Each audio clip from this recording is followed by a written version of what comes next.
Hi, I'm Pete Kutzer with the Orvis Fly Fishing Schools. Today I'm going to talk a little bit about getting more distance in your cast. As fly fishers, or most of the fly fishers I see, they always want to cast a little bit further. I'm a big striper angler. I love striper fishing, and when I first started striper fishing, I always thought the further I can cast, the better, the more fish I'm going to catch. Well, I soon found out that that's not necessarily the case. An accurate cast is more important, but sometimes it is nice to make a little bit of a longer cast. When we make this longer cast, there's a couple things we have to do. The first thing we have to do is make sure we get a good cast. So we got to move that rod in a straight path and get a good stop. Then move that rod forward in a straight path and get it to stop. I like to say that straight path is kind of like this fly rod right here. It's almost as if you stopped at the rod tip and at the rod butt and you're traveling in that straight path.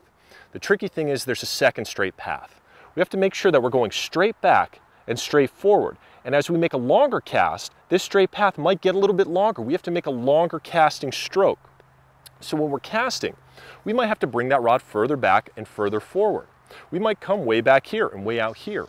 The tricky part with distance, though, is we have to make sure we stay in that straight path. If we deviate from that straight path at all and get a little twist, it's going to be amplified at that longer distance. So when we're casting, just think straight back, straight forward.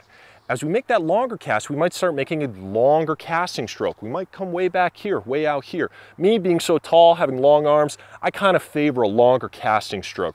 Some folks that are a lot stronger, they like to load the rod or bend the rod a little bit more. We got to bend that rod a little more or load it more to make that longer cast. And that longer casting stroke for me helps me make a longer cast. So when I'm casting, I'm going to make a longer cast on the back cast, longer cast on the forward, or a longer stroke, excuse me, on the forward cast. When you're casting, you want to make sure that you don't deviate from that straight path. I see this a lot, even with some very experienced casters. They have a tendency when they make their back cast, rather than going straight back, oh, that wasn't a very good cast, rather than going straight back and getting a nice tight loop, they have a little tendency to twist. Got stuck in the grass there. Let me see if I can pull that out. So let's try that again. They have a tendency to twist on their back cast. This little twist right here is a deviation from that straight path. Notice how that loop comes around from the side and it almost ends up here behind me. I got to keep that loop stacked right on top of itself, nice and tight, and that's going to help me make that longer cast. So when you're making this cast, notice how this casting stroke changes. As this line gets longer, I have to wait a little bit longer for that line to roll out behind me, okay? And that's my timing. All right, but when I start with a short line, I also want to make sure that I'm making a shorter casting stroke, shorter pause. And notice my short casting stroke, shorter line, shorter pause. Now watch how this cast changes as I make a longer cast. I'm going to start to shoot a little bit of line. On that forward cast, I'm shooting some line. Now I'm out to a longer length where I decide I want to start double hauling. Notice how my casting stroke is longer. Notice how my pause just got longer. My haul just got a little bit longer.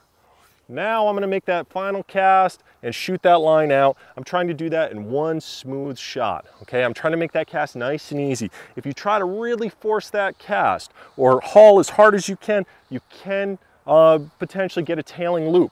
You might get that line to hit itself or get stuck in the grass like that right there. So watch again. I'm going to start with this shorter line. As that line extends, now I begin that haul. I got that longer line, longer casting stroke, longer pause. Now I want to shoot that line. Nice and easy. And that can help you get a little bit more distance when you're casting.